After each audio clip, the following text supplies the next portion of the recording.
مسلم ممالک اسرائیل سے تعلقات منقطع کریں، OIC اجلاس بلا کر ایسی حکمت عملی وضع کی جائے جس سے اسرائیل کا مل کر مقابلہ کیا جا سکے۔ وزیر دفاع خواجہ آصف کا قومی اسمبلی میں اظہار خیال، کہا مسلم دنیا متحد نہ ہوئی تو سب کی باری آئے گی۔ اسرائیل نے ایران، یمن اور فلسطین کو ٹارگٹ بنایا، اس کے ہاتھ خون سے رنگے ہیں، پاکستان ایران کے ساتھ کھڑا ہے۔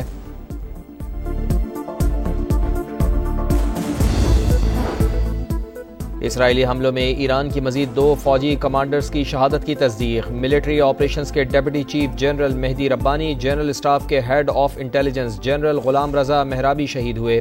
تہران میں رہائشی کمپلیکس پر حملے میں شہداء کی تعداد 60 ہو گئی، 20 بچے بھی شامل۔ اسرائیل کے تازہ حملوں میں مہرآباد ایئرپورٹ کو نشانہ بنایا گیا۔ اسد آباد ملٹری بیس پر حملے کے بعد آگ بھڑک اٹھی۔ ایران نے ملک بھر میں تمام پروازیں تاحکم ثانی معطل کر دیں۔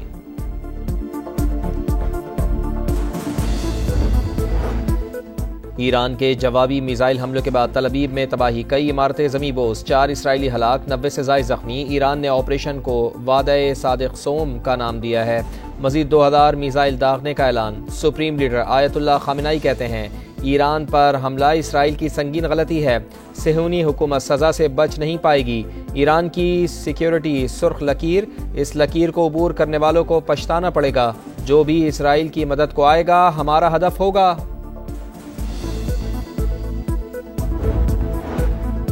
وزیر اعظم میاں شہباز شریف کی باجوڑ میں معاون خصوصی مبارک زیب کے گھر پر راکٹ حملے کی مذمت، واقعے کی تحقیقات اور حملہ آوروں کو فوری گرفتار کرنے کی ہدایت۔ مبارک زیب کے گھر پر پہلے 14 مئی کو بھی حملہ ہو چکا ہے۔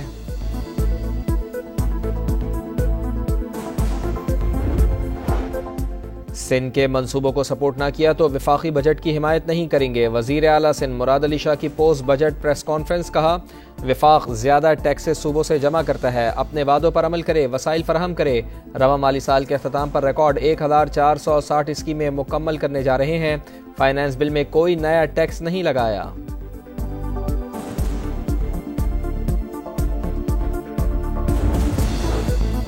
وفاق کو ہم ایک آنکھ نہیں باتے، NFC ایوارڈ میں ہمیں 90 ارب روپے کم ملے، مشیر خزانہ خیبر پختونخوا مزمل اسلم کا شکوہ۔ پوسٹ بجٹ کانفرنس میں بتایا کہ رواں برس KP حکومت کا تاریخی سال تھا، صوبہ اسی وقت پرفارم کرتا ہے جب وفاق پرفارم کرے، ہم نے الزام تراشیاں چھوڑ کر آگے کی جانب دیکھا۔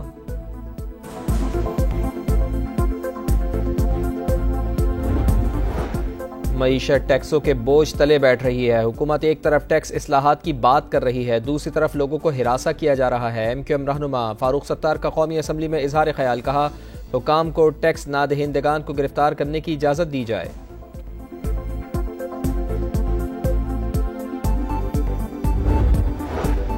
اور پولیو سے جان چھڑانا مشکل، ملک بھر کے 47 ماحولیاتی نمونوں میں وائرس کی تصدیق۔ انسداد پولیو پروگرام کے مطابق وائرس کی موجودگی بچوں کے لیے سنگین خطرہ، والدین بچوں کو انسداد پولیو قطرے ضرور پلائیں۔ ایران کا اسرائیل کو منہ توڑ جواب، آپریشن وعدہ صادق سوم کے تحت 6 مرحلوں میں سینکڑوں میزائل داغ دیے، رات بھر تل ابیب پر ایرانی میزائل برستے رہے۔ وزارت دفاع کا کمپلیکس اور فوجی ہیڈ کوارٹرز نشانہ۔ وسطی اسرائیل میں کثیر المنزلہ ٹاور سمیت 10 عمارتیں ملبے کا ڈھیر بن گئیں، 4 اسرائیلی ہلاک اور 90 سے زائد زخمی ہو گئے، کئی افراد ملبے تلے دب گئے۔ ریسکیو آپریشن جاری، زخمیوں کی زیر زمین وارڈز میں منتقلی۔ یہ رات اسرائیل پر بہت سخت گزری، مجھے 5 بار شیلٹر میں پناہ لینا پڑی۔ اسرائیل میں امریکی سفیر کا ایکس پر پیغام۔ ایران پر اسرائیلی طیاروں کی بمباری جاری، تازہ حملوں میں مہرآباد ایئرپورٹ کو نشانہ بنایا گیا۔ اسد آباد ملٹری بیس پر حملے کے بعد آگ بھڑک اٹھی، ایرانی صوبے مشرقی آذربائیجان اور زنجان پر بھی بمباری۔ دفاعی نظام نے متعدد اسرائیلی میزائل مار گرائے۔ ایران کا F-35 سمیت 2 اسرائیلی طیارے مار گرانے اور خاتون پائلٹ کو گرفتار کرنے کا دعویٰ، اسرائیل نے طیارے گرنے کی تردید کر دی ہے۔ جو بھی اسرائیل کی مدد کو آئے گا ہمارا ہدف ہوگا، آپریشن وعدہ صادق سوم، بے گناہ لوگوں کے خون کا بدلہ، صہیونی حکومت سزا سے بچ نہیں پائے گی، اسرائیل کو مفلوج کر کر ہی دم لیں گے۔ ایران کے سپریم لیڈر آیت اللہ خامنائی کا عوام کے نام پیغام۔ وزیر خارجہ عباس عراقچی بولے جارحیت کا جواب دینا ہمارا جائز حق ہے، پوری عسکری قوت دکھائیں گے۔ بھرپور جوابی حملوں پر ایران میں جشن کا سماں، عوام سڑکوں پر نکل آئے، فوج کے حق میں اور اسرائیل کے خلاف نعرے بازی۔ ایران کے خلاف جنگ آسان نہیں ہوگی، عوام کو طویل عرصے تک زیر زمین پناہ گاہوں میں رہنا پڑ سکتا ہے، اسرائیلی وزیر اعظم نیتن یاہو کہتے ہیں۔ ایران کے میزائل اور ڈرون انفراسٹرکچر کو نشانہ بنا رہے ہیں، فی الحال خامنائی کو مارنے کا کوئی منصوبہ نہیں۔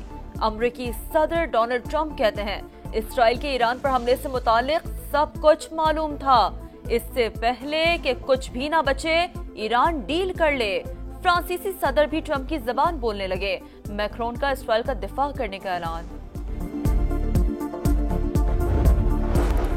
اسرائیل نے ایران میں رہائشی علاقوں کو نشانہ بنایا، ایرانی مندوب کی اقوام متحدہ کی سلامتی کونسل کے ہنگامی اجلاس میں گفتگو، کہا اقوام متحدہ کی خاموشی اسرائیلی جرائم میں ملوث ہونے کے مترادف ہوگی۔ اقوام متحدہ کے سیکریٹری جنرل انطونیو گوتریس کی فریقین سے تحمل کی اپیل، کہا کشیدگی روکنے کا وقت آ گیا، امن اور سفارتکاری کو فروغ دیا جائے۔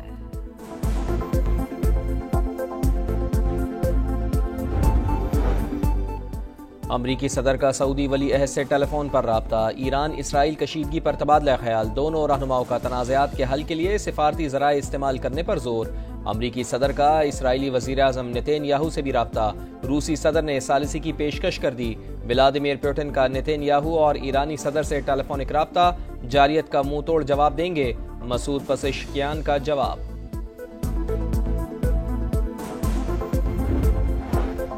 ایران کو اقوام متحدہ چارٹر کے تحت دفاع کا حق حاصل ہے، پاکستان کے اسرائیلی حملوں کی مذمت، پاکستانی مندوب عاصم افتخار کا سلامتی کونسل کے اجلاس سے خطاب، کہا اسرائیل کی جانب سے خود مختاری کی مسلسل خلاف ورزیاں معمول بنتی جا رہی ہیں، عالمی برادری کشیدگی کم کرانے کے لیے اقدامات کرے، اسرائیل کو صفاقانہ کارروائیوں پر جواب دہ ٹھہرانا چاہیے۔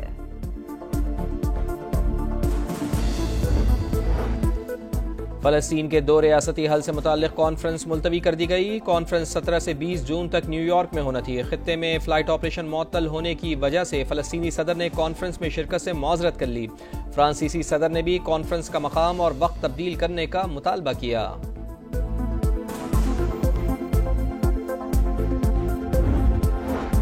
پاکستان کا غزہ مغربی کنارے میں بگڑتی انسانی صورتحال پر اظہار تشویش، فلسطینیوں کی اخلاقی، سیاسی اور سفارتی حمایت جاری رکھنے کے عزم کا اعادہ، نائب وزیر اعظم کی زیر صدارت فلسطینی عوام کے لیے امداد پر جائزہ اجلاس، غزہ میں بدترین صورتحال اسرائیل کی جانب سے انسانی حقوق کی خلاف ورزیوں کا نتیجہ قرار، اسحاق ڈار نے کہا پاکستان فلسطینی طلباء کی تعلیمی معاونت میں اضافہ کرے گا۔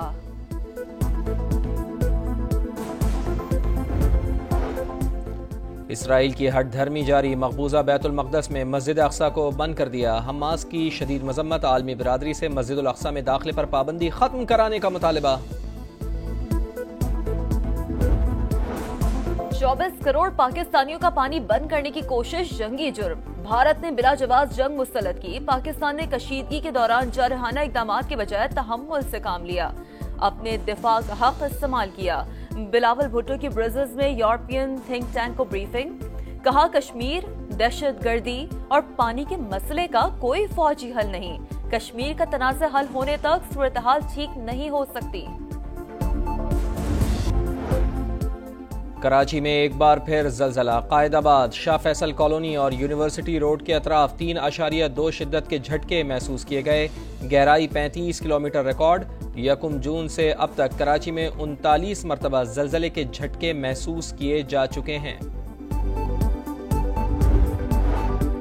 ملک کے بیشتر علاقوں میں شدید گرمی کی لہر جاری، لاہور میں درجہ حرارت 42 ڈگری تک جانے کا امکان، کراچی میں پارہ 38 تک جائے گا، شدت 43 محسوس ہوگی، اسلام آباد سمیت کئی شہروں میں بارش کی بھی پیش گوئی۔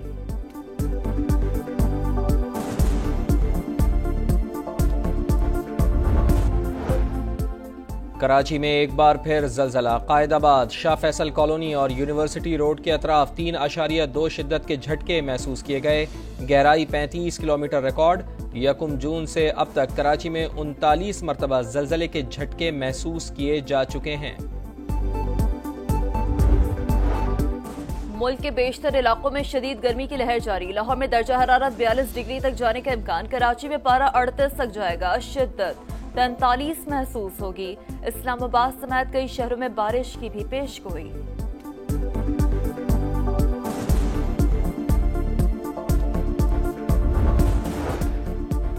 پاکستان کی پہلی ICC hall of fame women cricketer Sana Mir کی وطن واپسی، وفاقی وزیر برائے IT شہزاد فاطمہ نے استقبال کیا، ملک کا نام روشن کرنے پر خراج تحسین۔